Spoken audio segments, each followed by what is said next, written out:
What is up, motherfuckers? Welcome back to Foreign Talk, episode number 5. 5. 5, I think. We're here with my friend, Julian. My bro. Super excited to have you here, man. Nice to meet you, finally. Yeah, we planned this one for a while. Yes, bro. So this is going to be a very, hopefully, controversial episode. We have a lot to talk about. Bro, I'm very excited because you first, told me about you a couple weeks ago, but I know you're a very busy man. You're all over the place.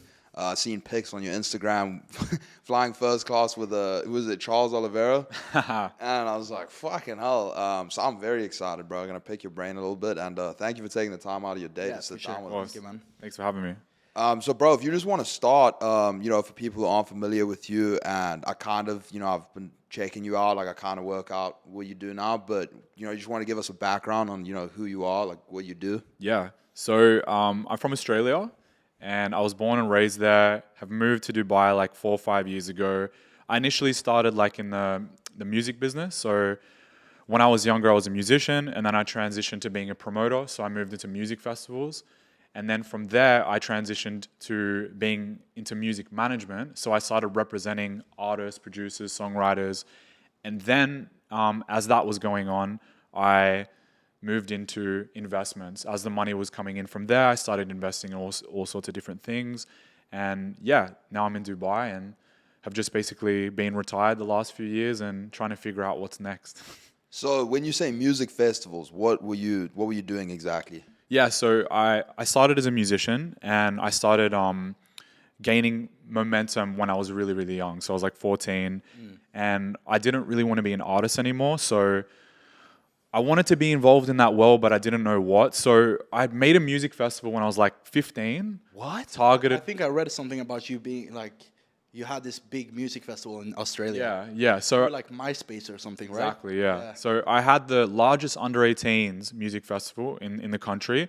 And because I was so young, they only allowed me to do a festival that was targeted to 13 to 17-year-olds. Okay. Because it wasn't legal for me to do anything else. Yeah. So you were 15 years old when you Yeah. put a music festival together. Yeah.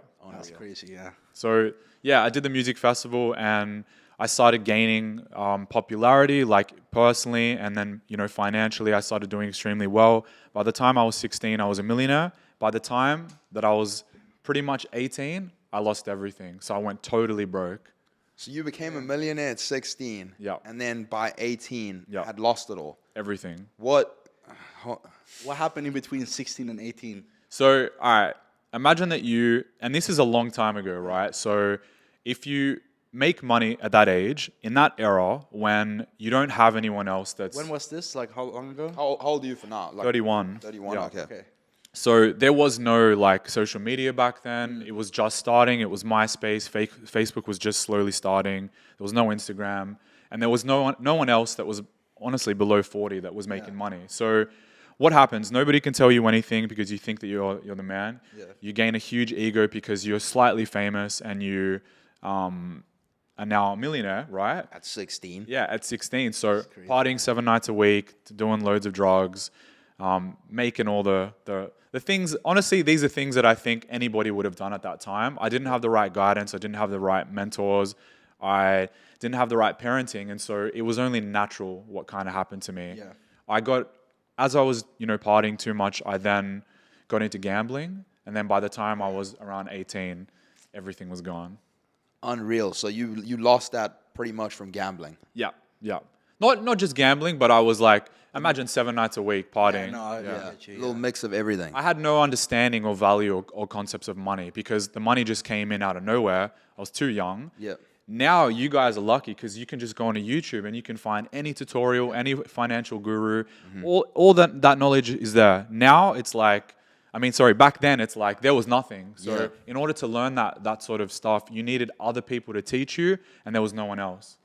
Unreal. So, but at 15, how on earth do you most 15-year-olds are fucking around, they at school, their focus is, they just maybe starting to like girls, like, chatting about whose house they're going to go sleep over that weekend. How on earth do you have, like, what do you think made you have that mindset, I'm going to start a music festival at 15 years old? Like, that's just wild to me. Yeah, even nowadays, yeah. And then it was successful, I'm presuming. Yeah. Yeah. I think like my upbringing was mainly the biggest factor. So I was raised by a single parent, my dad. We didn't have anything growing up. We were on and off welfare, housing commission, so didn't have a lot growing up. And so that was the driving factor of like, it doesn't matter whether it was a music festival or something else. I had to get out of that situation no matter what. And my main passion was music, but the artist thing was just too hard. And frankly, the music wasn't good enough that I was releasing. But I started learning marketing from the music project, which I then transferred to the music festival. I used all the money that I had made from the artist project, which I was like hustling as much as I could to sell music and to do all sorts of other things, and then put it into the music festival just as a way to kind of get out of that situation. So I didn't want to get a job. I was too lazy in school. I got expelled from high school. I had to do it in any other way, and that was the way that I chose. I don't know how. Yeah. That is absolutely unreal. I mean, I'm still trying to wrap my head around that. Even I don't know. I look back because I feel like I'm a different person. I'm like, bro, you. And I feel like nowadays, like the generation, like the younger generation, is way more clever than, or not clever, but they look at money in a different way than back then. 100%. So even that, the fact that you did it back then is really like surprising. If like, you do it now, I wouldn't say it's normal, but it's a lot more normal. Yeah, for sure. 15 is still young, but like, look, it's like 16, 17-year-old streamers that are killing it, and they're making tons of money, and they know how to invest their money, and it's hard to be an idiot now. Like, you've got to be extremely stupid to kind of like fuck it up, if you know what I mean. For sure. But at the same time, I'll still notice that there is still so many kids that, you know, even for me, it's funny you saying that. Like, I got into crypto when I was 16 for the first time. And so at that point in time, it was kind of like what you saying, you know, there wasn't any gurus really for me to watch. There wasn't a whole lot of content on it. I kind of had to figure shit out for myself. Which year was that? 2016 was when I first started looking at it. And so I'd already, you know, it had already done numbers from when it had first come out. But that's when I first started looking at it. And I didn't really have, you know, all these videos that I could go watch. All of, you know, like now you got crypto Twitter, which is nuts. All these influencers that drop free information. I didn't have all of that. And now I have kids in my DMs, you know, I'm so motivated, bro. I'm so down to get into this. Just help me out. And I'm like, fuck, man, you have so much more resources and so much more access now. If you really want to do it, you just Google it. Yeah. You literally just Google it, and it's all there. Yeah. Like, there's the fact that people are paying for these, you know, lessons and these, you know, paid groups and everything just kind of blows my mind, because I'm like, I was able to do it while I was still in school with way less information, way less anything out there, and they still just don't get it. So, yeah, I still think that although, you know, the world now with the internet and everything made it so much more accessible and makes it so much easier for people to learn shit and do shit, there are still so many people that are okay with just doing fuck all. Yeah, we live in the easiest time ever for people to just be lazy, because it's too easy. Especially like you're from Sweden. I think it's a pretty minimum wage is higher there, right? Australia is the highest in the world. But like, I mean, we're up there for sure. We're up there. It's very easy living there. Like, it's probably the easiest country to live in if you're broke. Yeah, it's a socialist country, the most I think in the world. So you can live a very. That's a problem though, because people get very comfortable, right? Yeah. And they don't really see that. Just okay with that shit. I box. saw the same thing happen in the US when they started rolling out those first stimulus checks and everything. Yeah. Because it's enough to just, you know, sit at home and chill. So people were like, you know, I'd rather do that and just be comfortable than like, you know, go out of my way and start doing this shit. And because like a lot of people hated COVID, and they, you know, they're like, this is the worst time of my whole life. But I feel like if you had capitalized on that, I capitalized on it, and my life's never been the same since then. So I feel like you kind of have to make a decision, you know. Don't you think there's been a new wave of wealth that has been created since then? 100%. And I was even thinking the other day, like the stimulus checks. So let's say that you saved up your stimulus checks. How much was it in the US per month? Or does it vary depending on... It depends on the states and everything. But, bro, so like in California, for example, and this blows my mind, you could say, right, you could claim that, so the first one rolled out, you get like 1,200, whatever, everyone pretty much got that. Is that per month or per week? That was per month. Per month. But what then you could additionally go and do, so this is again in California, it's the more liberal state, so it's more lenient. You could go and say that you are an independent contractor and you work for yourself. You could say, for example, I'm not saying I did it. You could go and say, hey, I babysitted before COVID, and I used to earn cash, and this is how much I earned. Yeah. Oh, wow. You could potentially bring in 10 to 15,000 US. And this is when Bitcoin was at, sub 20K, or it was, 20K and before it ran to 60. And you could have potentially taken that 10, 15K, put it in Bitcoin, watched it 5X. Way back. Just an idea. I think that's what everybody did. Yeah. A lot of people. Yeah. Absolutely unreal. But then there were also at the same time people that took that shit and Rodeo Drive was flooded. They'd take that 10K and go blow it on designer and have no issue with it. Yeah. And I was just like, damn, the way that I was looking at it is, everyone's on their phone, everyone's inside their house. Like, there's such an opportunity right now to capitalize on social media. Yeah. No matter what it is that you do, but it's like all the focus is there. So you're either a content creator right now or a content consumer. Yeah. Easiest time in history. And if 100%. like the fact that you were able to look into crypto at 2016, because I remember like 2017 was a big year for me that was the biggest year in terms of crypto returns. People think that it was 2020, 2021, but 2017 was another level because that's when ICOs started. And ICOs is kind of what NFTs turned into. Yeah. But the returns on ICOs were just too easy because 2017, people really believed that within 1 year, crypto was going to revolutionize the world, that cash was going to be dead, and that all these new concepts and companies were going to basically replace the existing stuff, but then it never turned to fruition. So, 2021 and 2020 were big years, but the fact that you were on it at 2016, that's when all the people that I know, like half of them by 2017 were retired. It was crazy, bro. So, I mean, that's nuts that you talk about like ICOs. Did you ever end up getting into any? And yeah. Do you remember the name Ian Bellina? Wait, I do. Yes, he was a YouTuber. Yeah. I do. Yep. He's a black guy, right? Yep. Yes. He was like the ICO god. So for anyone he that got scammed.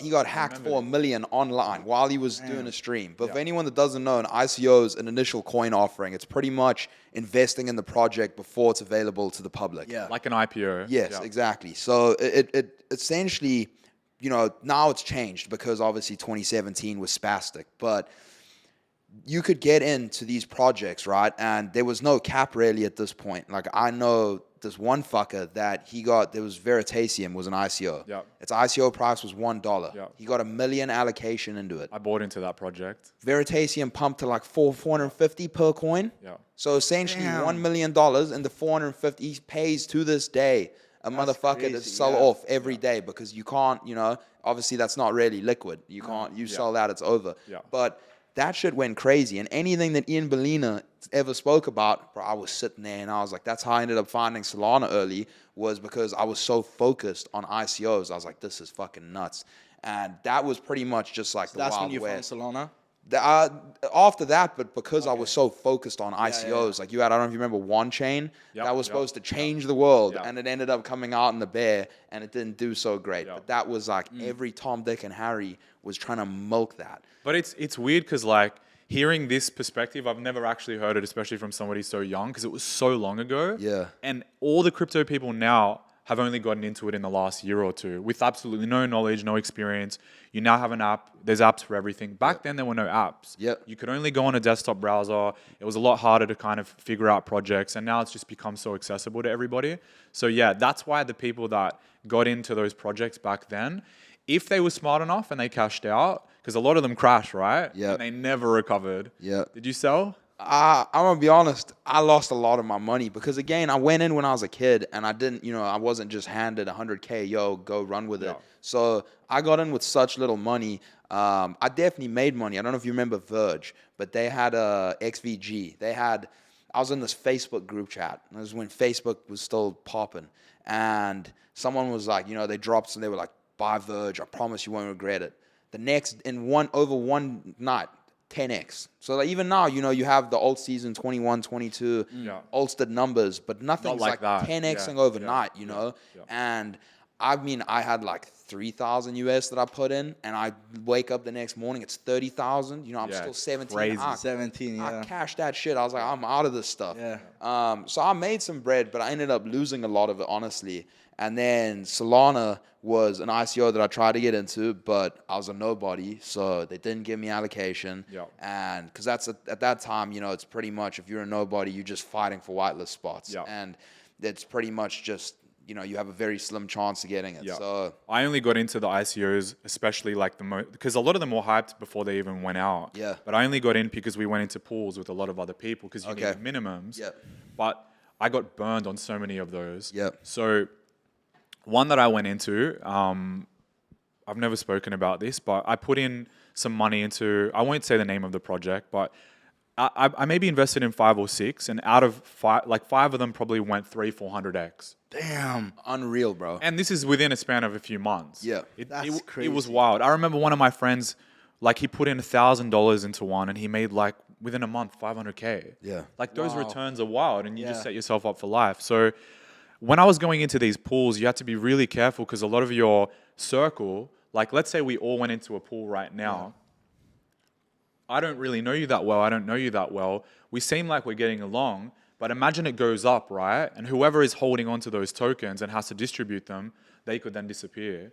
So I got burned a couple of times where I invested in one, it went up crazy, and then I got a call like telling me that they're gonna take majority of the money.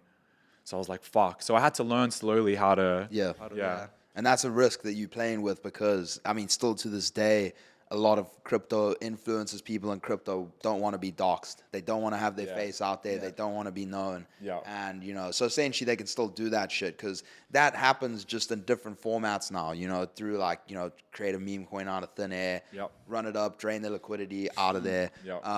But before we go any further, I definitely want to go back to that stuff, but I just want to go back on like your story and stuff. So you had the music festival at 15, became a millionaire at 16, and then from what I've seen, you know, is now like your investments and stuff. So tell me a little bit more about that.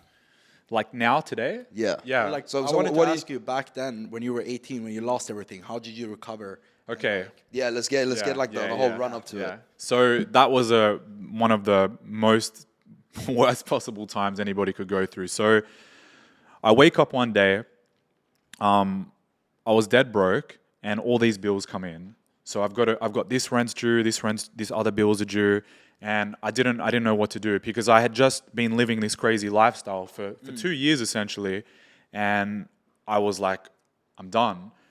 The festival was still there, and it still had a name, but I had Your festival or my okay, festival, okay. yeah. But I had no more money to put it on, and it costs a lot to put them on. Do you So want to drop the name of the festival or? yeah, it was called ID. It was a long time ago. Okay, It's called okay. ID under 18s. I ended up selling it later on because I needed that cash. But at that time, when I didn't have the money, I was like, what the fuck can I do? I cannot stay in the same energy of my city. I cannot be around the people that I know. I need to make some crazy changes. So I had a few $1,000s left. Without thinking about it, I moved to New York. I just got on a flight, went to New York, and with that few $1,000s, I had like maybe 1 month left to survive. Where if I didn't make something happen in that month, I was basically going to be homeless. New York is expensive and was very expensive back then. And so what happened was, I don't know how, but I came up with this idea. I'll just break down the story really short. I came up with this idea where if an artist, like a musician, was coming to a country, they would have all these different ticket packages. So you could pay like a general admission, or they may have a ticket that's a meet and greet. So I bought a ticket to Justin Bieber's concert, a meet and greet pass. And then what I did was I created a website called meetjustinbieber.com. I then started running ads with this website that was basically advertising the chance to meet Justin Bieber. And so we started having all these young girls, thousands of kids that were texting a number, and instead of them having to pay for that pass, they were basically texting a number and getting billed like $10 or $15 every time they texted this Oh word. wow. So that's how I got out of that situation. That's crazy. Yeah. And that became like a new company that I started, and we just took all the meet and greet passes for as many artists as we could around the world. And yeah. So you pick like one person out of all the texts that actually. Yeah, it was a lottery. Like it scaled, Okay. it scaled up, but it was like initially, you know, if you have 20,000 entries, it was a lottery and somebody gets chosen. But then it started scaling up, like you get cash prizes and somebody else wins second and third and fourth and fifth. Okay. And then like around a year or two later, I ended up selling that company. And because I signed a non-compete, I had to get out of that world. And then that's when I went back to the artists that I was putting on for these festivals and asking them whether I could help manage them. So you started managing artists later on? Okay. yeah. So I started managing artists later on, and I'm not sure if you're familiar, but the first guy that I started working with, his name currently is Timmy Trumpet. Yeah, the fucking the DJ. Yeah. No way. So he's currently today, top 10 DJs in the world, easily. Yeah. I used to listen to him like years ago. Is he Australian too? He's Australian, Yeah, he always wears the hat. Yeah, He's got yeah. the no way. He headlines every major festival, like any major festival in any city. Yeah. If you watch his stories, like every day he's in a new country, just headline act for everything. He's killing it. Then my childhood friend that I grew up with, he was a singer, and I decided to start using the same marketing tactics that I had for Timmy with him. And then he ended up blowing up as well. So his name is William Singe. He had a really big career a few years ago. He was a cover artist, so he started putting covers online and became, in 2016, 2017, probably one of the most viral artists in the world. He had a huge song called Mama. You'll probably know it if you heard it. Yeah. Yeah, but as this money was coming in from the music stuff, that's when I started distributing it out and investing it into stocks and investing into property and all this other sort of stuff. Crypto at the same time. I got into crypto very early on, but it's only 2017 that I went all out and had those crazy, life change. That's unreal. I kind of like how you said though, that you got to New York and you were in that position where it's either life or death. Because like for some people, they'll crumble, or that's okay. I wasn't in that bad of a life or death thing, but like when I had my wake up moment, it's like I was in college just partying every day, and I was like, this is pretty much death to me. Like I don't want to do this forever, So it's like either perform and get out of here, or it's you're gonna be stuck doing this kind of shit for a very long time. And it's like, I need pressure. Pressure's good for me. 1,000%. It ends up, it builds you. It makes, and you also remember what that feeling is like. You don't want that feeling again. Yeah, that's true. Even to this day, like I've got a scarcity factor like inbuilt from losing everything. So that has made me extremely smart with my money now. Oh, that's true. Yeah. 'Cause you had that. Yeah. You have to go through it. And like that learning experience for me was like, luckily it was only that amount of money and not what I've been able to do now. Because had it happened now, with ever going through that, imagine how much more depressed I would be now. Yeah. Probably would just kill myself. Yeah. It's fucked. Yeah. And then so we don't need to talk about the exact numbers that you're doing now, but I mean, obviously I see your stories and stuff, and it's like, it looks like an absurd amount of money. So how were you able to scale? Obviously you took all that money, put into investments and everything, but like, it looks like you're doing incredibly well. So like, how were you able to scale to that point where you just fucking printing? Yeah, well, look, the first business, the SMS competitions, I ended up selling that and I made a good amount of money from that. So around the same time, I started investing into more safe assets. Like I bought my first property and I started learning about stock trading. Again, at this time, I'm only around 20 years old. So Wow. yeah, That's You can't even legally have a drink. yeah, I had, in New York, I have but- fake IDs. And that's actually how I found out about crypto, because I was in the US and I wasn't legal enough to drink, and so I needed to buy fake IDs. Oh my God. And how did you buy it on Silk Road? You bought it with Bitcoin. Yeah. So that's how I learnt about it. And yeah, Bitcoin at the time was worth like $20, even less. So I was having to buy this to buy my, like, I used to smoke a lot of weed and I needed my fake IDs. And so I was learning about Bitcoin initially. And then as the years went on, I started to actually see that it had a potential for what it could become. So the money's, rolling in from the deal with the SMS stuff. I sell the company. Now I'm doing pretty well. I've invested into some more, safe yielding things where I can make a monthly salary and really not have to think about things too much. Then the music stuff starts going really well, and so I've got that money coming in. But I'm always, whatever I'm having come in, I'm always putting it back out. So towards the end, where 2017 comes, that's when my life changed, because I would say the ICOs. Like obviously I was a millionaire before then, but that was just like a unfathomable amount. Yeah. Like, if you put in $100,000 and it goes 100x, what is that worth? Yeah, it's like too 10 much. million. Yeah. So I invested into a lot of ICOs, and I was also investing a lot into stocks, and just I was taking more chances in 2017. So by the time that 2017 was over, I would say that I had retired essentially, and I was able to, I don't know, live how I am living now. But yeah, it's not all from crypto, but a lot was, yeah. What was your biggest return on an ICO? So I had a few, and this is the other one I talked about. So I was one of the largest holders of Chainlink. Swear. Yeah. I even know about that. I don't know about crypto, but I know about Chainlink. But fuck, no, it's not moving. But Yeah. So I got into Chainlink ICO, pre-ICO. So we got a good deal on that. You actually, when you used to get into the pre-ICOs and you'd have like a little pool, you'd get bonuses. So they'd give you like 20, 30% on top. Disgusting bonuses. Yeah. So I got into Chainlink, and it actually didn't do that much that year. So by the end of 2017, it had only moved from around 25 cents to like 70 or 80 cents. It hadn't really made me that much money. And then crypto crashes. 2018, it was a very, very big crash. But during that whole bear market, I still thought that Chainlink was extremely undervalued, and I kept buying more and more and more. So I became one of the largest holders during that period, but it was taking a really big risk. Yep. And so by the time that 2020 came around, that's when Chainlink skyrocketed. But for 2017, I got into Icon. That went ICX. a good 300-400 times. I got into another one called Populous. Have you heard of that one? Yes. Yeah, that one did really well as well. It was a good year. By the end of 2017, and I was around 24 years old, I had 50 million. 50 million. Yeah. 50? 50, yeah.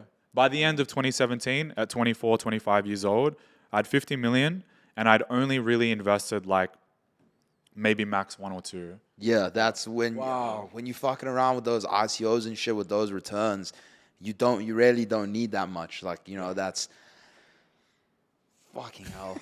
That's so crazy. What you did was what I was trying to do in 2017. But I got lucky, bro. Like the ICOs you could put in, like I said, my friend put in with Icon. He was watching me. I was like, oh, bro, I'm going to put in 200K. He's like, should I do that? I was like, what do you have? He's like, I've got 1,500. So he puts in his 1,500 and then it turns into 500K. Now, if you can take that 500K and flip it again a few more times, now you're worth 10 million. And that's you're set for life. Yeah, that's what everybody did just recently. It's like if you had, most people I'd say, especially if you're in Dubai, you might have 20 grand to your name, okay? You've made some money through social media or whatnot, and then you put it in some fucking meme coin and it goes up a few times, and then you buy an NFT and it goes up a few times, and all of a sudden you're a millionaire. yeah. And that's this new wealth creation that's happened. Like you see in Dubai, like 2017, there wasn't too many crypto millionaires, honestly. Like I didn't see any. So my lifestyle changed a lot, where I was traveling around the world, going to crazy hotels, spending loads of money, and everybody that was around me, like in these places, they were all still a lot older, 40 years old, 50 years old. I was always the youngest with money whenever I went to these sorts of places. To me, that's one of the best feelings in the world. Yeah, it was really cool. Being the youngest in the but room. now, since 2020, I've gone back to those same places, and everybody's under 30. That's crazy. Everybody, because everybody's become a crypto millionaire, Yeah. especially in Dubai, bro. Oh, for sure. You see that, right? Yeah. Like all my friends around me, two of my closest friends here are like, this guy and another crypto guy. So There you go. How long have you been here? I've been here for 3 years now. 3 years, okay. Yeah. So you came 2020. Yeah. Yeah. But I wasn't in crypto. Why does back crypto then, took though. off? Oh, you went? No, not really. Like I had some, but I wasn't really like, because I was so focused on my fitness stuff. Yeah. But I wish I, opened my eyes into the crypto stuff. Because, you all saw what happened, But this is the thing. Like these things that happen to me, I would call a lot of it luck and chance. Yeah. And so we can't look at crypto, and I don't look at crypto as a way to get wealthy. It shouldn't be. Like no. it's just a game that we all played, and some of us got more lucky than others. Timing is a big thing. Like you got in 2016.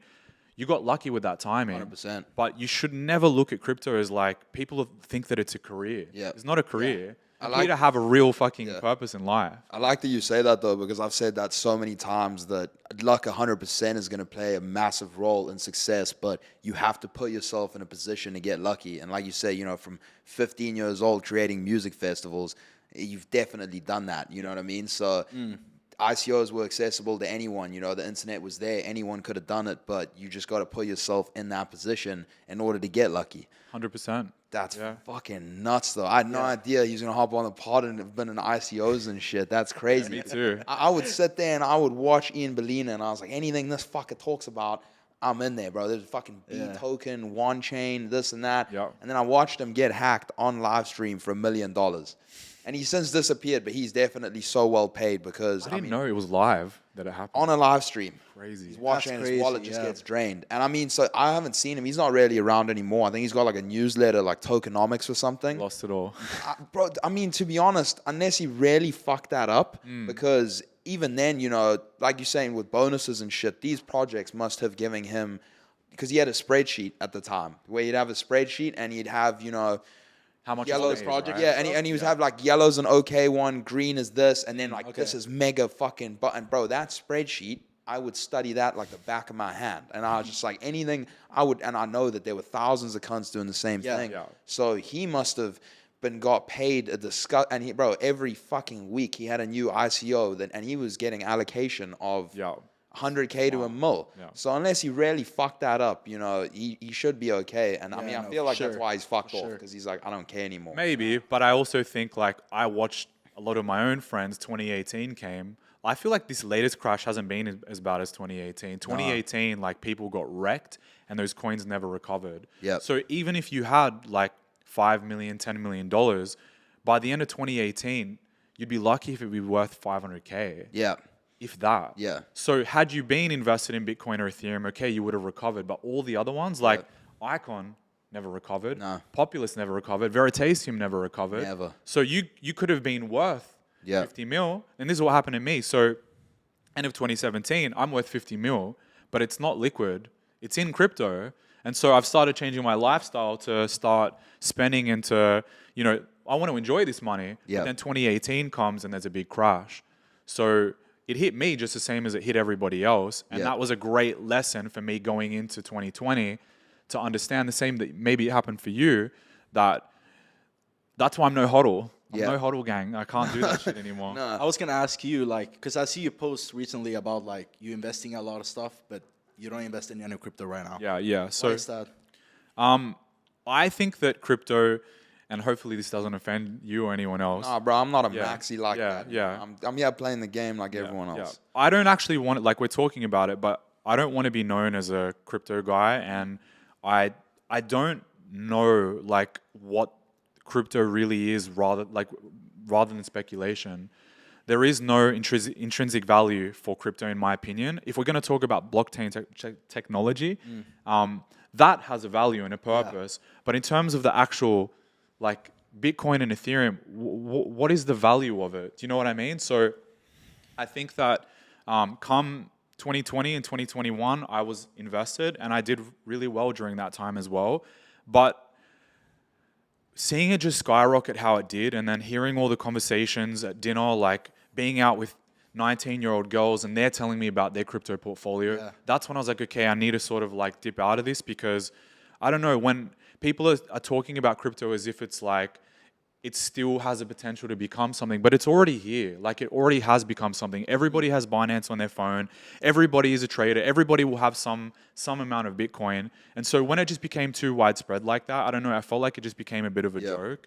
And look, there's still a lot of money to be made, but for me, I just would rather invest in solid companies, which is stocks. I mean, my opinion, to be honest, has changed a whole lot on crypto over the years. Like when I first got into it, I was like, oh, you know, fuck the system, this, and I was like, this actually looks good. Like I genuinely... That's 2016, 2017. I genuinely like believed in it. But, you know, as I've, you know, got bigger and bigger in the space, and, you know, I know a lot of the insides and shit now because I'm influenced and I do that, my opinion has shifted a lot, because the more and more, you know, you get to know, the more and more you know, fuck, this is just as corrupt as traditional shit. 100%. Like this is, you know, there's just as much insider going on here. There's just as much bullshit. The one thing that I hold on to is that Bitcoin still to this day is the only finite asset known to man. You know, it has a supply, and that supply will never be able to increase. You know, a lot of people say gold, but, you know, gold deposits are still being found to this day. So for me, there's that, you know, and like you say now, you see all the shit going on in France and, you know, even the US when the bank started tweaking a bit. First thing people do is rush into the bank, try and get cash, and the majority of cash is, you know, it's fake, it's printed out of thin air, it's you know, it's useless. So for me, I still hold on to that. And like, if you had asked me in 2017, 2016, I would have told you this is 100%, you know, 10, 20 years from now, everyone's going to be using this. Now, I still think that there's good money to be made. I still think that we'll have another, you know, one more at least, you know, big rally, whether it's, I don't know if it's going to be now or if it'll be 24, 25. But my mindset has definitely shifted. Like, I'm not the more, and then you have Michael Saylor, bro. That fucker owns like a couple % of the whole supply. That completely defeats the purpose of it, you know? So there's a whole lot of things that are, you know, come into play. And then, you know, another thing as well is the whole point is, you know, to defeat inflation and all this. But if you're buying up and you're pumping the price with inflated money, you know, like, what the fuck? So it's like my whole perspective is kind of shifted, and I still think that there's, like you say, a good bit amount of money to be made, but it's definitely changed over the years. And, you know, when I got into it, people were looking to make money, but it was more, they were more on like, you know, I actually believe in this. Like, I like this shit. Like, fuck the gut. Now it's like, oh, fucking meme this, meme that. Yeah, I'm part of the problem, bro. I'm fucking up till 5 a.m. trading this shit because it's, you know, it's gambling. You know, it is what it is, and there's some money to be made, but it's just changed so much, like, and it continues to change. So, yeah, you know, I'm with you for a lot of that for sure. 100%. Also, why is there still no regulation? Bro, I mean, and you have, you know, I don't know if you saw, but Gary Gensler, you know, he stood up in front of Congress or whoever he was talking to, and, you know, he's supposed to be the dude that's in charge of regulating it. He still can't fucking answer. They asked him, you know, is Ethereum a security or is it a commodity? Still can't give a straight answer. So for me, that's also why I still think that there's still room to grow, because there's still, it's so much gray area, you know. You now have Coinbase, which is going to be leaving the US. Saw that, The US is, they've fucked themselves with crypto. They are, you know, they're out of the race now pretty much. But, you know, how do you want these exchanges and shit to follow regulation when there isn't any? The dude that's supposed to be regulating it cannot give you a straight answer on what it is. You know, he sits there for 5 minutes diverting the question every time. Eventually, the dude asking him just fucking gives up. He's like, you know, nah, fuck this shit. But he continues to ask him, you know, security or commodity. Well, you know, if you do this and you do, you just can't give a fucking answer. So for me, I've been saying regulation needs to be a thing, even though people hate it, you know, in crypto. They're like, we don't want any regulation. But without regulation, people just continue to rug. And I mean, essentially, that's why you don't have, you know, new retail money coming in, because the average person hears this shit.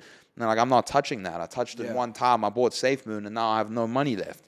So, you know, they're like, fuck that. I'm not touching this shit. So for me, not full-blown, like, you know, hands-on regulation, but some form of regulation needs to come into play. And I mean, yeah, like you say, it's been years now where people have been talking about regulation, and nothing's really happened. Like, there's nothing really going on. So, and timing is like, you can say, oh, it takes time, but in any other industry or sector, regulation happens overnight. The government is very quick to act. And here we are, and how long has it been? How long has Bitcoin been out? And they've been talking about regulation is coming, and we still, like you said, we still can't figure it out. So I don't know, bro. Until regulation happens, I think that I'm just going to stay on the sidelines.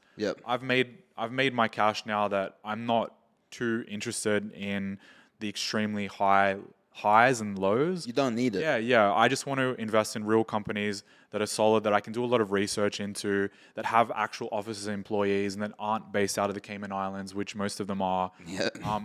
I have a lot of friends that actually started their own ICOs, and so I've seen how they operate. Like, none of them have actual offices. So that's why I'll just sit on the sidelines. But I hope everybody goes and makes as much money as they can. Yeah, for sure. Nice. Can you tell me as well, like, so you are a fitness. I'm on the fitness. He's also kind of involved in the fitness industry. But not as much as me. I started with fitness. And I started when I was like 16. I got into like the social media and all that stuff when I was like 16, 17. And then COVID happened around 2019. So during that period, everyone's sitting at home, and in Sweden we had no lockdown. Schools were the only thing that they shut down, really. So I could be in the gym all day, and just create content, which is when I really like started taking off on social media. You started blowing up. Yeah. During COVID. But I was very lucky because I was in pretty much the only country in the entire world where everything was normal besides school. Yeah. You know, we had no masks, no nothing. Yeah. Which is crazy. Nice. But yeah, that's when I really like started pumping out content and essentially like grew a big platform. Because back then everything went viral, like pretty much. Because everyone was just sitting at home doing nothing. You know, people got very interested in like home workouts and all that stuff. I know a lot of people capitalized a lot on home workouts. Like I know some people created like the fitness bands and stuff, and they made millions. This guy, bro. You did? I didn't create the bands, but I was doing the workouts and shit. The home I had workouts? No idea what I was doing. Yeah. No way. And I started, bro, in my garage because, like I was saying before, like I was in college and I was like, no, fuck this shit. I got to change something because I was drinking so heavily. Yeah. And you know, college in the States? In the States, yeah, Arizona State. It was good fun, shit. but I think I've went there. yeah, it's fucking nuts, bro. It's nuts. And dude, especially if you have to go there with your fucking cash, because they're the baddest girls on the planet, hands down. But you're competing with college kids with $50 to their name, so you can go there and fucking pick this one, they do whatever you want. So it was a good time, but I was over it already, and so I just needed to find a way to get out of there. And like I said, you know, everyone is on their phone, and so you know, I looked at my. So that's when you started like TikTok. Yeah, you did home workouts and stuff. Yeah, I looked at my homie and I was like, bro, I'm gonna stop being an alcoholic. I'm gonna lose weight and I'm gonna take some Psalms, which are essentially kind of like a steroid type thing. And I didn't know what I was doing, but I was like, fuck this, I need to get out of here. So I started doing that, lost a bunch of weight, and then just made content. I blew up first for like high protein, low calorie meals that, you know, you'd make that were actually this was good, during because I'm nice in the kitchen, so I'd do that. Recipes? Yeah, On YouTube or where? TikTok. TikTok. I never even had it on my phone until I started doing this shit. Yeah. I just looked at TikTok as like a business, not as somewhere where I'd go and endlessly scroll. And so I did that, and then like home workouts, bro. And I do like Russian twist with my dog and shit, just like just human shit, you know. Yeah, but that's good. And Yeah. I started with that, and then someday some fucker asked me, he's like, "How do you make money?" And this is when crypto had started running up again. And I was like, "Oh, I made a video about crypto," and I was like, "Yeah, I do crypto, this and that." That video got thrown on Twitter and ended up blowing up on Twitter. I immediately made a Twitter account and then just ran with it. Oh wow! And So just now kept- you're in the crypto space, like let's call it an influencer. Yeah, bro. Just because, like, for me, I mean, I love fitness and I always do fitness. But the content's like a lot harder for me to create just because it's like it becomes pretty repetitive. You know, you can only tell you know someone how to lose weight so many times, and you know, it's for me, it's one of the most straightforward things on the planet. You know, you want to lose weight, you eat in a calorie deficit. You want to put on weight, you eat in a calorie surplus. So there's only so many ways that you could beat around the bush with that. You know.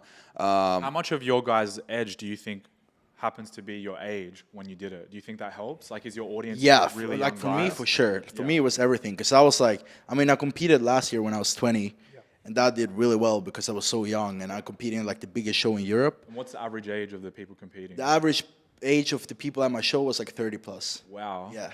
Crazy. So I placed fourth, and there's like, I mean, the next youngest person after me was 26, I think, and I was 20. Damn. So that was a big like thing as well. But when I first started blowing up, I was like 18, 19, and it was like a group of us. We're like 5 people. We're all teenagers, and all of us can pretty much blew up. All bodybuilders. Yeah, like fitness guys. We do guys. more like lifestyle / bodybuilding, if that makes sense. But now, yeah, I'm still young and stuff. But back then, it was mainly because I was a teenager, you know? 100%. For me, what gave me a huge edge in like the crypto space. So I'd say in the fitness space, it was honesty, because I stated the whole time I didn't know what the fuck I was really doing. I just started working out. Yeah. And I had good genetics, and like now it's way more acceptable for people to talk about being on shit. But even a couple of years ago, it was not. And I was just honest, and I was like, yeah, I took shit, you know. Genetics are pretty good as well, so that's why this is what I did. Here's how I did it. And then a huge advantage I had with crypto, like we were saying earlier, everyone's still anonymous. No one wants to show their face. So on Twitter, like, there's another dude called Bitlord, and like that's about it. Like me and him that make videos. Yeah. So it's like you have such a big industry with the lowest competition on the planet. Like, I don't think there's any other industry on the planet where you have one other person as your competition. Like videos on Twitter. On Twitter, yeah. So just like stuff like that, like no one wants to show their face. Yeah. So no one posts any videos, nothing. And obviously, your whole day, if you're scrolling through your feed and all you see is tweets, you see a video, you're gonna watch it. You want to see something, a little different. So it's like it's unique in its own way like that. So I can go on there and say whatever shit I want, and people are gonna watch it because no one else is doing it. There isn't any of that. Yeah. But bro, so not fucking with crypto anymore. I get your reasoning. Yeah.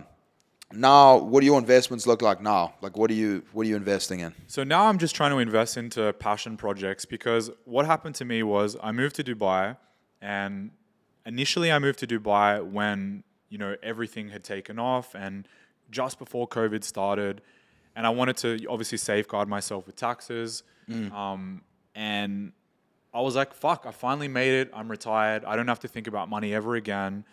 So I just lived the most crazy lifestyle I possibly could. I was, again... Was this like right before COVID? Yeah. Look, Okay. I've gone through different phases of like, I thought I'd retired in 2017 at the end of the year. Yeah. But then 2020 comes and like I made even more money. And so for me, it was like, I didn't know how to kind of process it all. So I just kind of went on like I just went a bit too crazy. So I started partying, flying everywhere, sleeping with loads of girls. And I thought that all of these things that we chase and try to pursue that are going to fulfill us is what I needed to do. And so I went and did all these things. And then I found myself like basically retired, but emptier than ever. So that's what happened. Like I basically, I essentially retired and just didn't know how to process it anymore, because when you're chasing money or you're chasing accomplishments or whatever else it is, it tends to keep you going where you're not thinking about other things. But I think for me, like when you're not thinking about money anymore and you don't have a true purpose, because I've sold the last artist that I represented, I sold his catalog, and so I got out of that business. I sold the company before that. I sold the music festival. Yeah. So now I've got money, but what is my true purpose? And so that's when I went into like a kind of, let's call it a depression. I think it's something normal that almost anybody will go through, because if you don't have to chase anything anymore, then you essentially kind of might feel a little bit lost, unless you have something to distract you. Like, let's say you're Jeff Bezos and you're running Amazon, or you were running Amazon. You now think that you're doing something for the greater good, and like you want to keep scaling up your business and go to space, and these are all things that distract you. But if you don't have something like that, then you may just, like if I hand you $1 billion right now and hand you $1 billion, we'd be like, what are you gonna do? What now? I'll take it. Take it. Let's find out. Yeah. I take no, but I get what you mean. You'd be like, okay, now what? Exactly. So that's what I've been trying to sort of figure out. And because I'm still fairly young, and this happened to me in my earlier 20s, and Which is crazy. yeah, it is.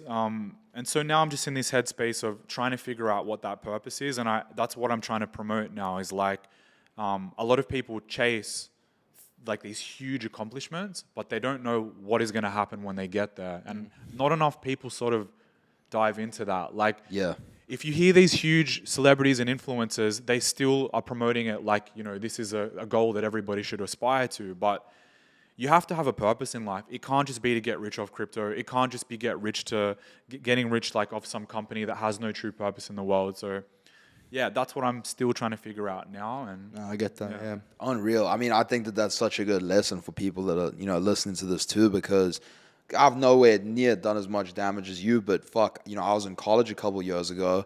Yeah, I'd moved to Dubai. I bought the car of my dreams. I live in an apartment I never thought I'd live in.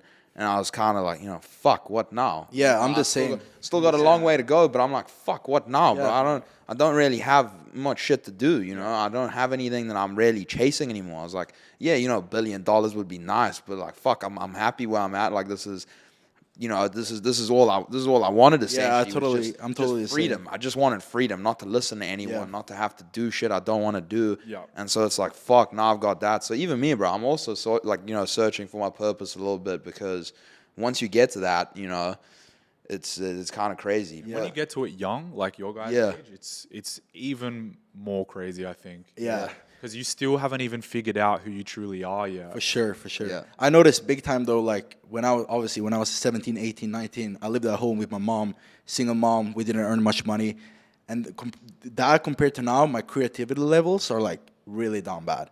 Because back then I did everything to just like figure out new shit to do this video, try that video, you know, figure out different things to like kind of get out of there. And now I'm out of there, and I'm pretty much where I want to be, like where I wanted to be in life. Yeah. And now I'm sitting here and I'm struggling to like coming up with new stuff to do to push me even further. Cause like, I'm at that level where I'm like, where I basically wanted to be a few years ago. Yeah. It's hard I to can inspire imagine yourself. at your level, it's like, you know. No, you rarely fucking set. Yeah, You know, yeah, like you for said, sure. when you had 50 million, like that's more than enough that you need. For me, I think, 20 million is the number where you rarely set because you have more than enough money to, have it work for you. Like you don't have to do anything. You don't have to work, just purely through investments, whether it's Passive crypto, income, stocks, real estate, whatever it is, that's enough money to, you can invest that and passively live off the returns for the rest of your life. No problem. It just depends what you want from your lifestyle. And I think because I've slowly leveled up, I've seen all the different amounts, like the different thresholds of wealth that you can see what you can do. And with $2 or $3 million, you can still do a lot, and you can live a very comfortable life. You can have a nice place that you live. You can have your dream car. You don't really have to think too much. It's enough money to make passive income. Then when you start to go higher and higher, you start to want to indulge a little bit more, but it's just what you want. Like you said, with 20 million, you can do a lot. You can start chartering planes. You can go on amazing vacations. You don't have to think anymore. And that, if you're smart enough and it's very safe, you can make 10% a year, which is $2 million a year, which is more than enough money to live. Yeah, for sure.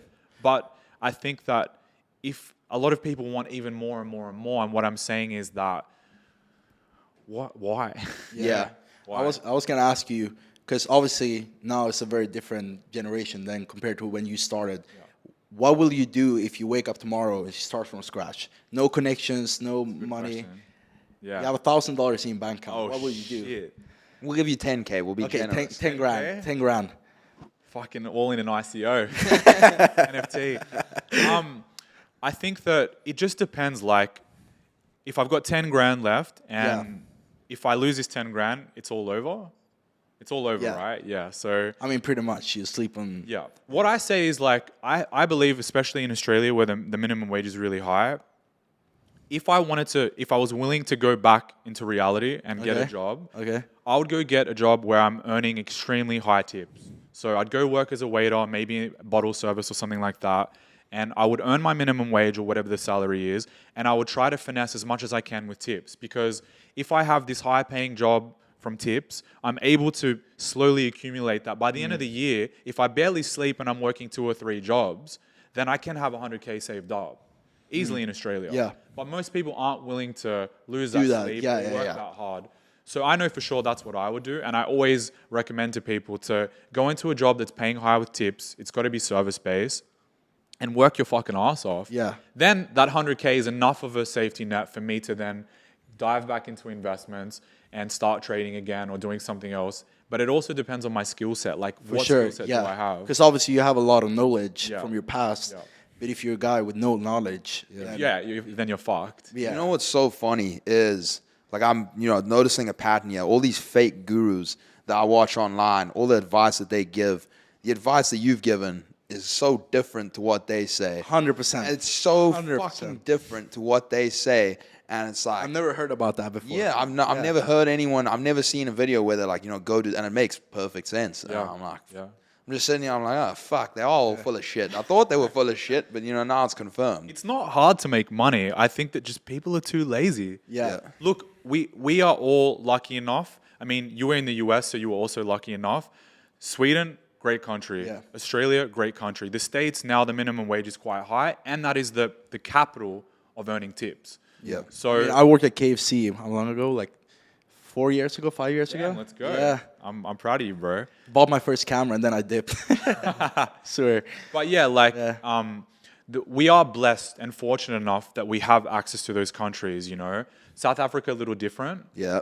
But the fact that, I say this all the time, the fact that I'm born in Australia, I've hit the lotto. Like, I've won the lottery, because what else do I truly need? Like, if I just want to live this life that we're talking about, I can go get a job that's unskilled and probably make $100,000 to $150,000 a year.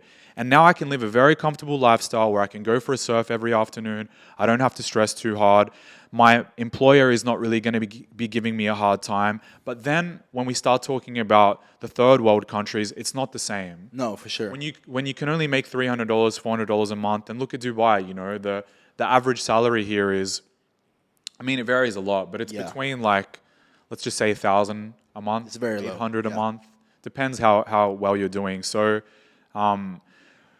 it really depends where you are to then answer that question again. But the high tip one is always the way. You just work your ass off for a year. Work your ass off, yeah. And then take it from there. Yeah. But what do you do? Here's a question to you guys. What do you do if you're in a low-cost country, like a low-income country? I don't know. I feel like in those kind of places, you have to hustle, and You gotta hustle, yeah. Yeah, you gotta find another way. And I'm always grateful, coming from South Africa, because I've seen that we don't have any, handouts there. There's no government that's gonna bail you out if shit hits the fan. It's you pretty much, you make a plan or you fucked. And I still know so many people there that are just trying so desperately to get out of there. But in terms of like they want to get out, but they're not doing enough to get out. You know, so I feel like again, there's different things. Like. For example, like even obviously, the currency is fucked there. So, you find a way to get dollars and you deal shit in dollars. There's, like you say, it completely depends on where you are, because you can't do the same things that you could do in South Africa that you could in Australia. True. That's true. But the only thing that everybody has, regardless of where it is the internet. Yes. So that's going into the other gurus that will tell you those. There's a lot of money to be made online nowadays. Yeah. A lot. Yeah. More than ever. Yeah. There's any information you need is out there within 2 seconds away. That's why in most of our countries there is a labor shortage. People don't want to work anymore. Yeah. They don't want to take those jobs anymore. Even if you're going to get paid like $25 an hour. A few years ago that was insane. Like to make that job, doing the worst job possible, like to go clean toilets in Australia, you're going to make around $25 an hour. But nobody wants that job. Nobody wants to work at McDonald's. Nobody wants to work at KFC. You were probably the last young kid that works at that KFC, bro. Because everyone else got rich off crypto. Yeah.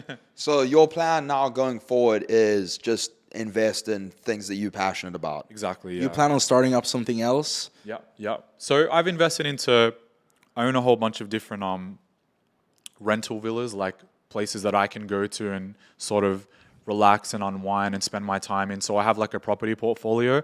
But the next thing that I'm starting now is my goal, I just bought some land, is to start a hotel chain. So I'm going to start my first one and go into that, because I think these are like things that I'm passionate about. Is I'm extremely creative and I want to have something that I can physically see and have people come to this place and like me be able to see them enjoy it, hearing the reviews about how good the design is or A, B, and C. So look, it's not this is not a get rich quick thing. This is something that I want to pursue for my own creative purpose. Yeah. But then everything else, like I want to find what my purpose is that's going to make me happy and content for the rest of my life. And I still don't know what that is, because like I'm still relatively young and we've got a fucking long life ahead of us. For sure, yeah. So, yeah, I don't know what it is yet. If you have any ideas, let me know. Bodybuilding. Maybe, yeah. I'm a bit too skinny lately. Yeah. Well, what about kids? It's a good question, eh? Like, here's a big thing. So, I'm sure you guys are. Do you have girlfriends? I do, yeah. Okay. A few. Yeah. Complicated. Put an asterisk there. When you are an extremely wealthy person, you are put into the same category as, let's say, an extremely beautiful girl, right? I think so, especially if you do it young enough.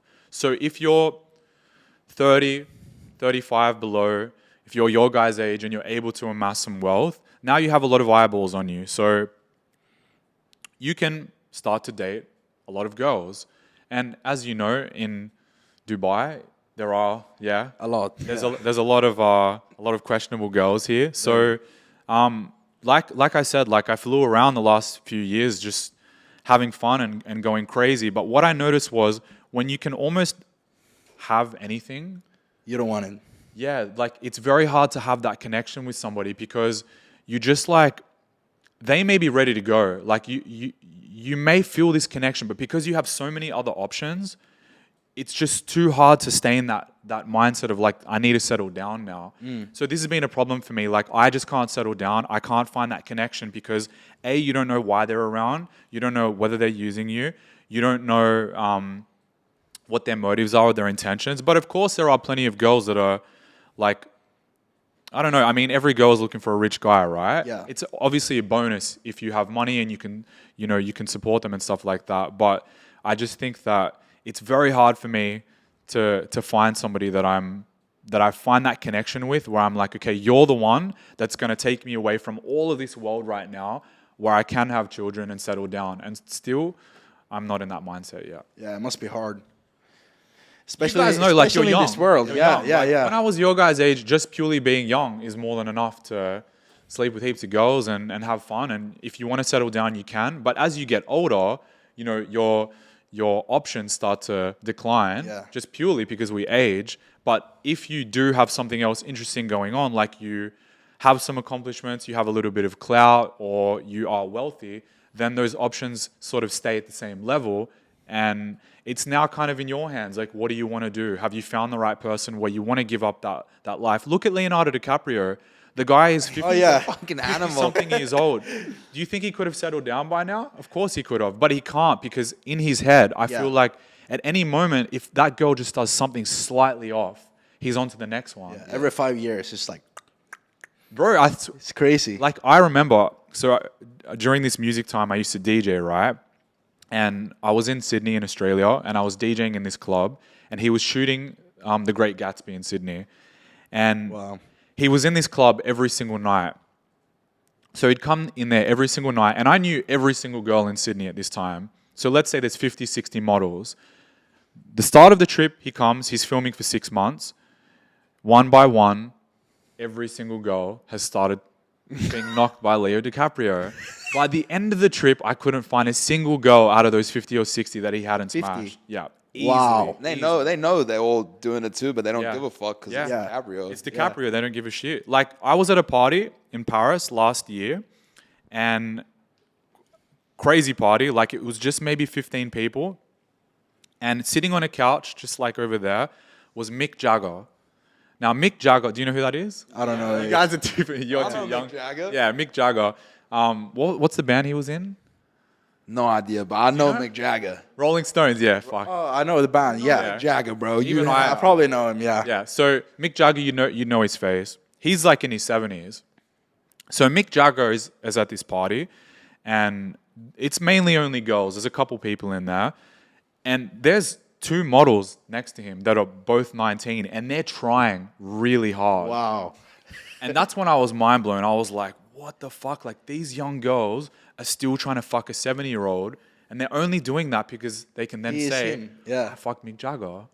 Crazy. Unreal. So, bro, I mean, fuck. You're going to have to tell us now. You've clearly seen some crazy shit. What is the craziest thing that you've ever seen or you've ever gone to, been a part of? I mean, that's a tough question. Yeah, it's a tough question. Yeah, I've had a lot of experiences because during that era when I was doing music, we were touring around. Like, we were on tour for 2 years, and William Singe, he had a big buzz. So we were getting invited to so many crazy parties. But in this latest stint, like at that same party, I remember, and again, maybe past your generation, but there was a guy who was pacing back and forth at that party. He was just smoking a joint. And so I went up to him and I was like, hey, bro, can I get some? And we start speaking, and he's like, where are you from? And I was like, oh, I'm from Australia. He's like, oh, yeah, I've been out there a few times. I was like, oh, dope. What do you do? And he was like, yeah, I do music. And I was like, oh, really? Like, where did you play in Sydney? And he was like, oh, I think I did like most awkward dude ever. He was like, I think I did like some stadium there. And I was like, stadium? Bro, who the fuck are you? And he was like, oh, yeah, I've got this little thing. It's called Daft Punk. And No way. I was like, what the fuck? Like, he didn't give a shit. He just talked about all these things. Oh, yeah, I did this little show in the stadium. Like, that was just normal for him. So, yeah.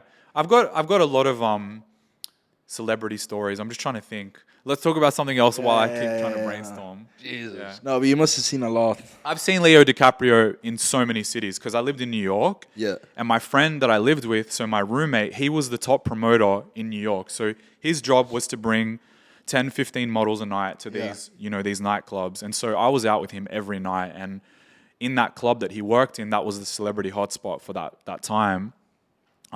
Every night there was just any celebrity you can think of was there. So the amount of times I would have seen Leonardo DiCaprio out at a club has at least, and this is without Australia, has gone over 50 times, because that guy is all he does is party. Even to this day in his 50s, I'm sure he's drinking 7 nights a week. He's a menace. Yeah. So I wanted to go back to, you were talking about earlier, a lot of people, they don't think about, they have all their accomplishments and everything they want to achieve, but they don't think about what's going to happen when they get there. But you spoke about it so freely, you knew that you were going to do this. Did you always know that you were going to achieve big things?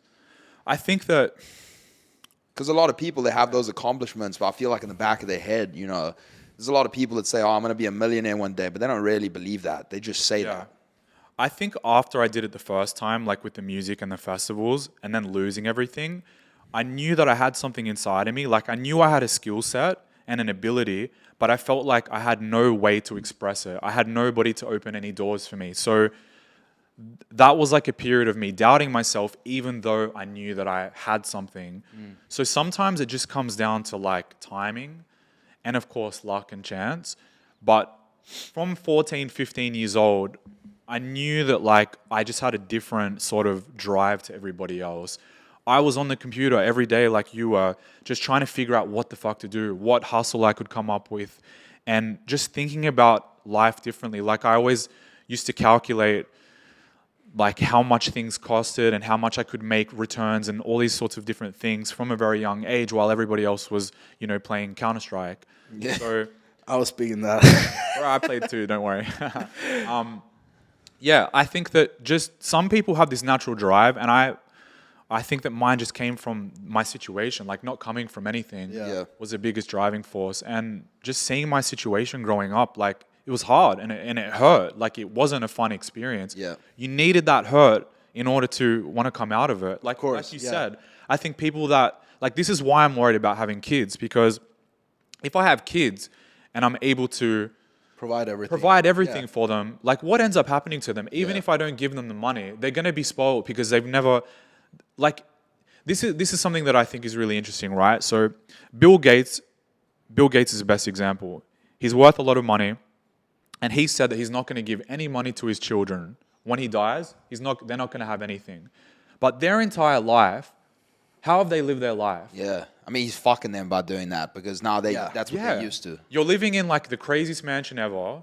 You've got your own plane that you're only flying in. You're living life that no other human can possibly live. And then when you die, all right, see you later. Go figure it out now. You can't just... No, a lot of people, really they say, especially in the US, there's scholarships and stuff for people that have come from unfortunate places, because they say it's not fair, but I feel like that's something that's not talked about a lot. You need that. Although it's obviously not a great thing, and it'd be ideal to, not be born into that. But I mean, you're saying that's the reason why you are who you are today, is because of that hardship that you had to go through. And 100%. That built you. So I feel like a lot of people, they look at it it's such a disadvantage. Why me? Fuck this. It's so unfortunate. Why did this have to happen to me? But that can essentially be, your ground to building everything. Yeah, and I think that all three of us share something similar, and that's the fact that we all did something that was uncomfortable, and we've all come to a place we're all in Dubai now. We're not in our home countries, so just taking that step was enough, and that means that our thinking is a lot different to most people's. So you guys already had it, but it's more about, can people learn that? I'm just still trying to figure out, is it something that you're born with, or is it something that you learn? I feel like it's something that you're born with. Because I remember even when I was 12, 13, I tried to make Call of Duty videos. And I used to be a graphic designer for a Call of Duty clan. And I made $10 out of each design. Fucking PayPal, nerd, bro. when I was 12. So even since when I was 12, 13, I was hustling, bro. Yeah. And then I started with the CSGO, and I started trading CSGO skins. Oh, shit. Yeah. And I sold everything to Ethereum back in 2015. And I had probably 10 bands when I was 14 in Ethereum. But that would be worth what now? I don't want to know. I don't want to figure that out. But but I feel like it's something you're born with. Yeah, for sure. Yeah, it's something you're born with, and sure, some people can learn it, but it's like everyone hitting you up for advice, right? Yep.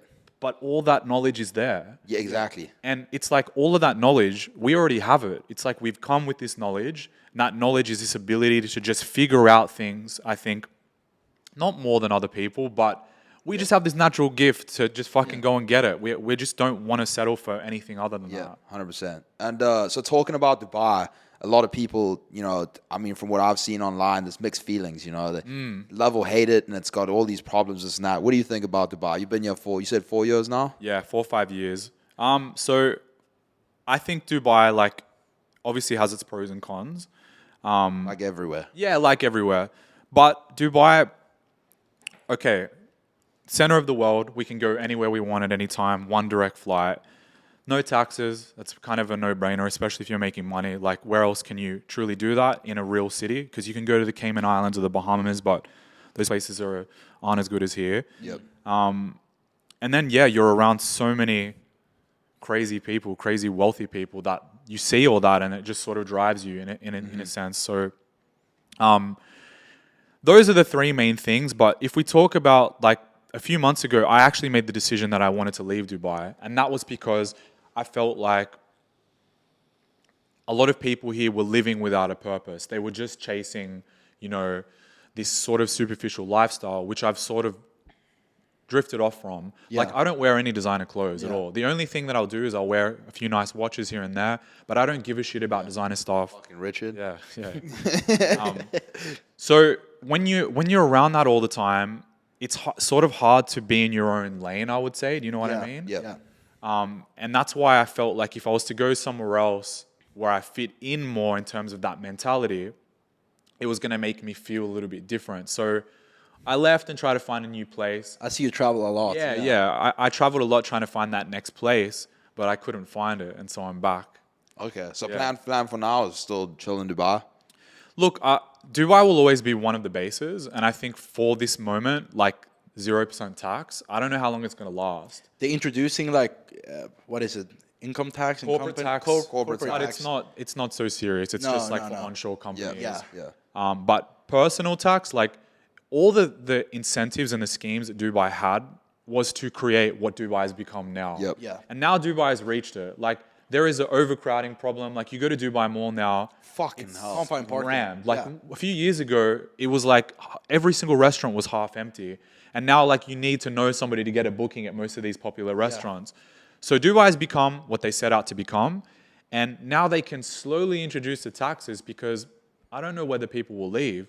You've got the Russians here now. You've got the Ukrainians. Now the Chinese people are coming. So the money is already here. And if you slowly introduce the things that are going to help build the economy even more, I don't think people will leave. No. So And you get the safety and stuff. yeah, there it's too. extremely safe here. So people are gonna be able to pay for that. They're gonna be willing to do that. So. But I want to take advantage of that while I can. Yeah. So it might not be here forever. And if I have to at some point pay 10% tax, I'm not sure if I want to, because I want to make sure I know where that fucking money's going. Yeah. That's why I decided to leave my country, because why do I want to pay 50% tax if you're not telling me where it's going and I can't actually contribute it somewhere myself? Yeah. So that was the biggest reason for me. But I want to know why you guys are here. I mean, that's essentially the same thing. I was in the US, and there, with capital gains, if you're making north of 250,000 US, you're paying 40%. Yeah. And then obviously, if you live in California or somewhere with high state tax, you're paying even more. Yeah. And like for me, I was living in Houston, Texas, which probably wasn't the greatest decision. What's the And state tax there? It's zero in Zero, Texas. okay, wow. But again, you're still paying that 40% federal, and I make 100% of my income online. Yeah. And same thing. I couldn't understand where the taxes were going because the roads are more fucked. I get homesick when I drive on there. It reminds me of South Africa. My house is getting broken into. I'm like, Fuck. I'm paying 40%, and I'm confused why. And so I decided to, obviously a lot of the crypto guys are here as well. So the networking is a huge thing for me. Safety is a big thing. Obviously coming from South Africa, you're always looking over your shoulder no matter what you're doing. Even now in Europe, I don't go to Europe without security anymore. Yeah. Like, it's changed a lot. Yeah. And so like for me here, the fact that, I just never, ever second guess nothing. Like, I don't worry about putting on my watch, nothing. And I can just walk outside, hassle free. I feel like that's something that a lot of people overlook because, they've never been in that situation. Like, I've grew up in South Africa, so I know what that's like. Like, again, you could build all this, have all this success, but if you live in a place where you could get murdered, you've done it all for nothing. Yeah, what's the point? Yeah, safety is a big thing for me. Obviously more central, so I can go back to South Africa a lot easier because my family's still there.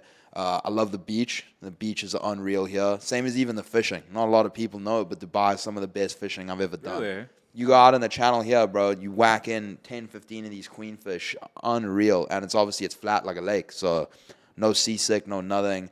And I like the high quality of life, it's just, I don't think there's anywhere else that has, such a high quality of living. And as well as that, like you were saying, the people, for me, it's a negative and a positive because, they are all very artificial, chasing this bullshit, They want nothing other than money, so you got to be careful, you got to have your guard up. But at the same time, you see all these cars and all this shit every day. It does motivate you, it's true. Like, I came here, I'm living in Houston, Texas. I feel like the man, bro. I feel, I'm whipping past, 2005 Toyota Corollas. I come here, bro, I buy my car, I'm still a bum. Yeah. I'm still absolutely nobody. So, I feel like that, like I was saying earlier, like I like pressure. Like I need the pressure in order to thrive. So for me, that's why I ended up here. And yeah, I like it so far. It's good. Yeah, for me, it was very spontaneous. I mean, I lived in Sweden. We have like one of the highest taxes in the world. Yeah. It's up to like 60% if you earn a good amount of money, which is ridiculous. It's not even half your income. So I started traveling. I came here 3 years ago when I was 18. I was about to turn 19. And I came around like a 2-week holiday. And then I ended up going back for a week home. And then I came back and I stayed here for months. And then I was in LA and I was going to try to get a visa in the States because I had all my friends there. The whole fitness community is way bigger there than anywhere else in the world. So I was like, okay, I want to move there. Didn't end up going through because of, the States. It's just a mess. Couldn't get a visa? It was just very difficult, and I couldn't be fucked to because, it's good. The States is good, but after spending 3 months there, I was like, I don't know. And then I was just sitting very high at one night, scrolling through my WhatsApp, and I found this guy that owns Creative Zone. They do, like, companies and stuff. And I just called him up at, like, 5 a.m., and then I got my license stuff down here. So for me, and obviously, like... You should say how easy it is to do that. To start your own company. Unbelievable. Yeah, start your company, just get a visa, and to be at 0% tax. Yeah. How easy is it? It's unbelievably easy. Yeah. You pay not a lot of money, and then you're set. And you don't lift a finger. They do everything. Yeah. You send them your passport, copy, this, that. They have it sorted. Done. Yeah. So it was a no-brainer for me. So I moved out from my mom's apartment, 2 years ago now. But yeah, no. Sweden is good, though. I love Sweden. I go back there, a few times a year. Sweden is a good country. Yeah, it's very high quality. Yeah. The food, the infrastructure, everything. Yeah. Very high quality. But it's just not for me, especially the cold weather. I need to be creating content. I need to be out doing things, doing stuff different from other fitness influencers, which I am doing here. So no, yeah, it's very beneficial for me being here. For what I do, yeah. Bro, one thing I'm dying to ask you, obviously with your knowledge and shit, what is your thoughts on the US dollar right now? And, BRICS and everyone switching off it. And, you got a lot of countries trying to, cut off their oil supply and essentially try and, cripple them financially. Because, obviously, you got a lot of people that think it's over. They think the US is done. But then I've also spoken to people in the oil and gas industry and they're like, the dollar ain't going nowhere. Yeah. What are your thoughts on that? I'm with the last group. I think that it's going to be very hard to change what's been in place for a long time, but I think that it's long overdue that nobody's ever tried. And I think that these countries are starting to understand how much power they truly have, because where is the money? It's not really in America. Saudi Arabia's got a lot of money, and they can dictate a lot of things and move a lot of things. So if a few different countries align, they can begin the process. It may take a lot of time, but I think that I would love to see it, but I don't know whether it's possible and how long it will take. But yeah, the whole world relying on one currency essentially it's long overdue. But what's going to happen if it does turn into, let's call it a group of Saudi, China, Russia, is that good or is it bad? Is it better in the hands of the US or is it better in those hands? What do you think? I kind of want to see it happen too, just to see what happens. Yeah. But at the same time, the dirham is pegged at the dollar, and That's true. Yeah. and it's like you're saying, bro. I don't know if that's if I want China, Russia, if I want them in charge and them calling the shots, because although I have my things that I don't love about the US, at the same time, shit's still been smooth-ish. Yep. So, and I don't know. Like you're saying, I don't know what that would look like with them, in power. So it's I don't know. It's weird. It's weird times because, like you say, it's never happened before. Yep. So there's no there's no. I don't know what's what's gonna happen. And like even now with like the whole crypto thing, 2008 when the banks came crashing down, you didn't have an opposition. Bitcoin's essentially was created for that purpose. So now you have the banks, which is still, if I'm not mistaken, they're still not out the dust yet, and now you have an opposition, something that was created for that exact purpose. So I'm even keen to see what happens there, but I don't really know the answer, to be honest. Yeah, I think we're gonna have to wait and see how it all unravels. Nuts. What about the banks and stuff? What is your thought on that? Because for me, a lot of people are like, oh, Bitcoin's a scam, crypto's a scam. What I've come to terms with is almost everything is a scam. And everything's a Ponzi. Everything in life, at the is same the whole time, world. traditional finance is a scam. You have 90% of circulating money is not real. 10% is real. If you had 100% of the population try and withdraw 12% of what they have, it doesn't work. It fails. So it's like, what's your whole take on that as well? I've never been a big fan of banks, and I think that there's still more damage to come in terms of some of these bigger players maybe getting unraveled. Let's see, it just depends how much work they can do behind closed doors to get it under control. But in terms of banks, like for myself personally, I try to keep no money in banks. I have a lot of bank accounts, but I don't trust them. They don't play by the rules. They can just create any rule that they want. Like in the last year, I've had two of my bank accounts shut down for no reason at all. And both of these bank accounts were at the highest level. So if I'm at the highest level in my bank and they're wanting to shut down my account for no reason, then what is the point of me keeping my money there?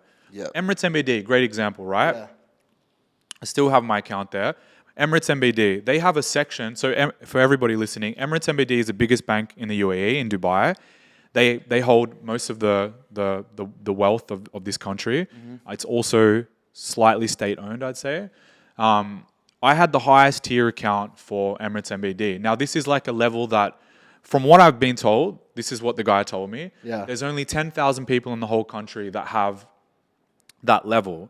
And so he calls me up and he's like basically giving me an introduction to how it works, and it's almost like congratulating me for reaching this level. Mm. And I go, awesome, what do I get from this? Like, what are you going to do for me keeping this money in the account? And he goes, well, what do you want? And I was like, well, can you do anything? Like, can you get me a mortgage? Can you get me a line of credit? He couldn't do shit. He couldn't do anything. Unreal. So I was like, you want me to keep my money in your bank for absolutely no reason, just so that you can have access to that? So after that, like, I was just like, all right, fuck that. I think banks here as well are a little bit... very, very... Yeah, they're not... Like, in Australia, Sweden, America, there's a lot more regulation, and it's just a lot more solid. Whereas here, you never really know. And look, you can just go start a bank account in a second with really no history here. In other countries, there's a little bit more of a process. Mm. So yeah, banks, don't like banks. Yeah, unreal. What else, bro? You got any questions? Not really, bro. I feel like we covered a lot. Yeah, I'm heard pretty much everything. Yeah, I still got some shit. If you cool with it. No, bro, I told you I'm gonna be spitting this one.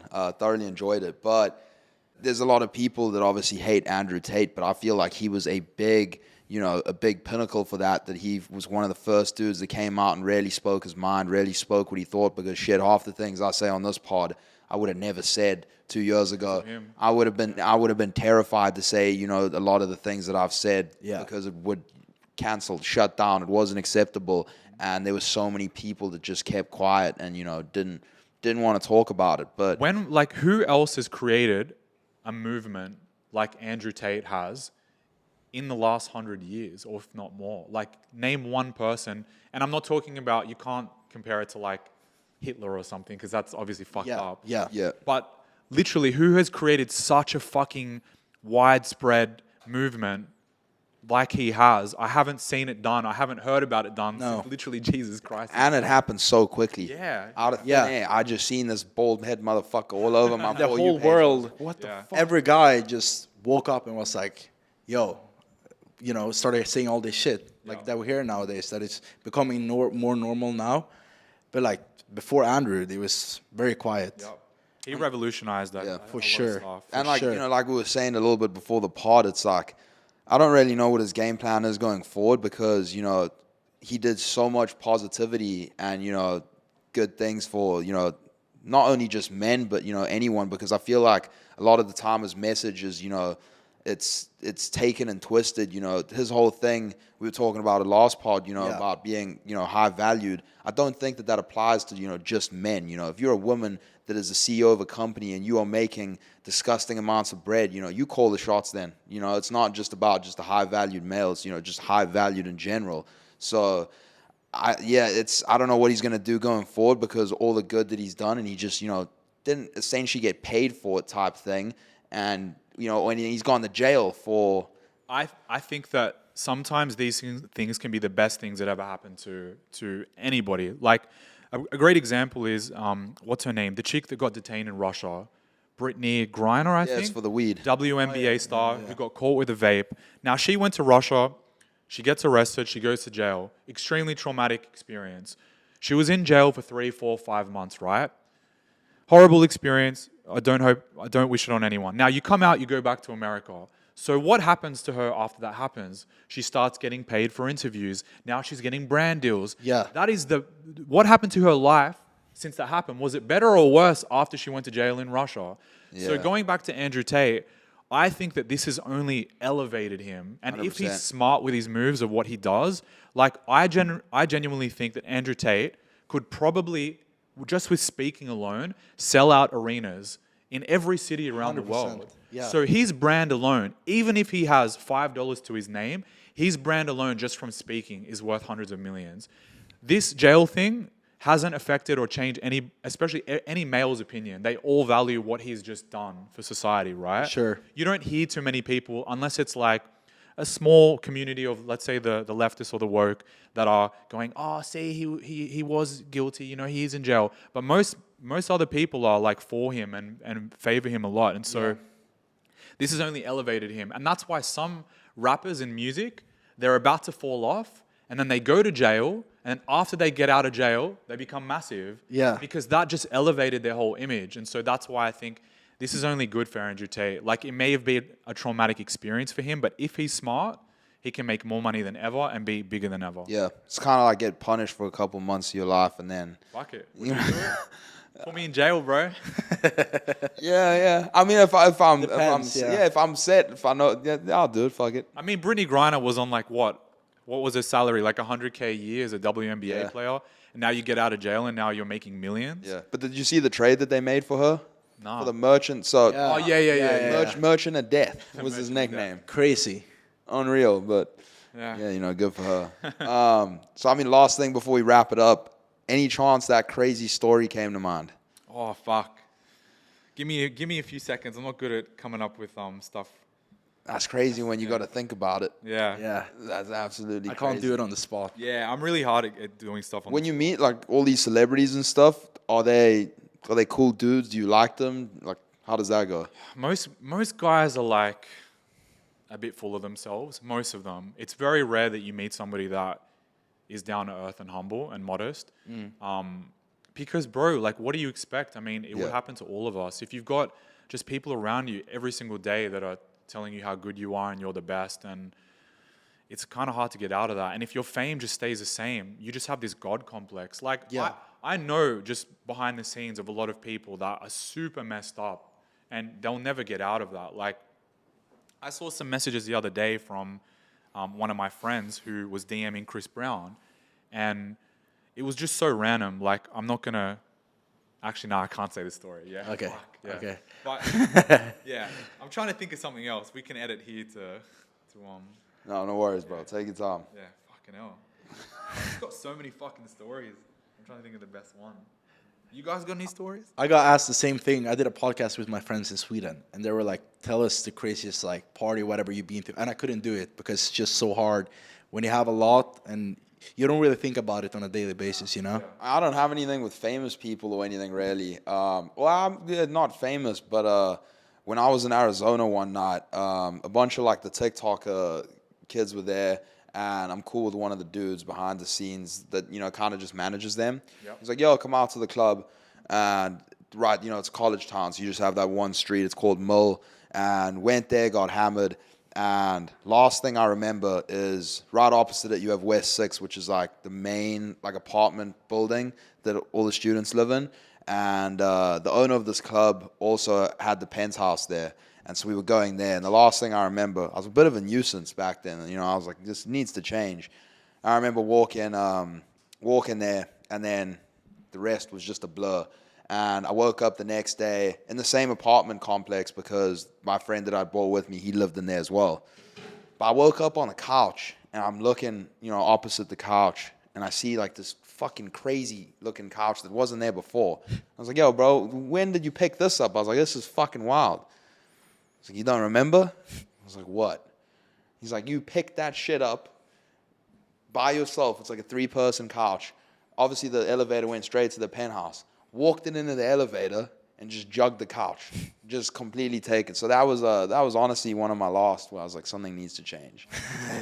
Something needs to change. And then Marco, one of my friends, goes and records, puts it in his YouTube video, and it got clipped. And I was still in Arizona. This like a few days after it happened. Obviously, you know, you notice if a couch disappears from your apartment. Yeah. And this video has like 500,000 views, and I was like, bro, for fuck's sakes. 500,000 views? Like the clip on TikTok. And it also gets pumped out to, you know, your geolocation, which was Arizona. So that's when I made the move to Houston. I was like, we got to get out of here now. And I fast-tracked it a couple of weeks because that got out there real quick. So that was not good, bro. Crazy. I'll tell a story of one that I already posted. Okay. Have you seen that one? I don't know. Okay, it was about Jamie Foxx. Oh yeah. I think I saw some. Should I tell it again? Yeah, tell it, bro. Let's hear it. Flip it again.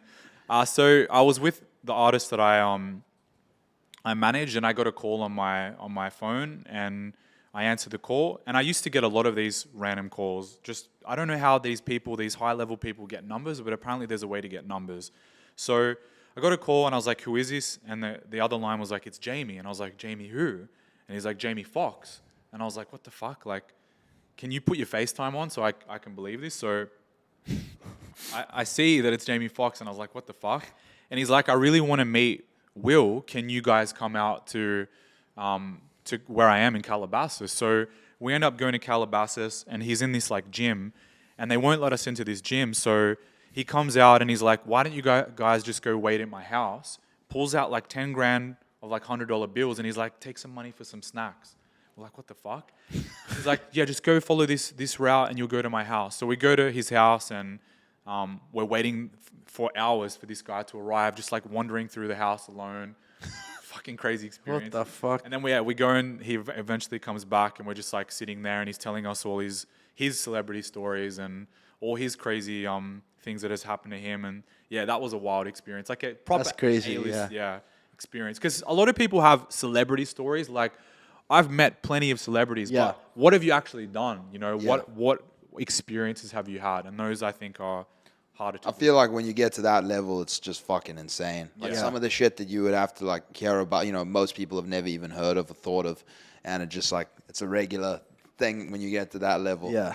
It's pretty crazy, Who gives a shit, bro? Like, celebrity's a person. Yeah, I know, for sure. End of the day, nothing in that matters, Okay, bro, before we wrap up, I wanted to ask you, you know, you're obviously in a very good place in life. You've, you know, done some fucking crazy things, you know, becoming a millionaire at 16 is nuts. What advice would you have to anyone that, you know, might seem lost? You know, you're still working on finding your purpose. But, you know, any of the young dudes out there or women that are trying to, you know, I don't think many women listen to us, but, you know, that are trying to, you know, achieve something and they don't really have a path. I think that if you have come into life at an early age and you believe that you have some sort of skill or purpose, like mine was music, I think everybody has something. You should listen to what your intuition is telling you about that and to follow down that path. Because whatever your true purpose is, if you follow it and you chase it and you're hardworking and you dedicate yourself, the money's going to come no matter what.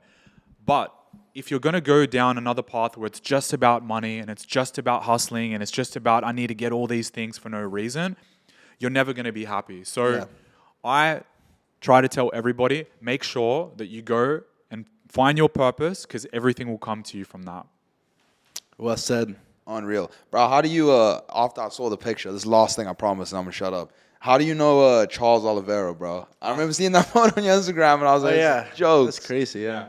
I've become friends with a few of the UFC fighters. I think you just sort of like meet them through other ones. Yeah. Okay. But that guy, like, he's a fucking nice guy. Yeah, he seems very chilled, bro. He's a good guy. Yeah. Unreal. That's dope.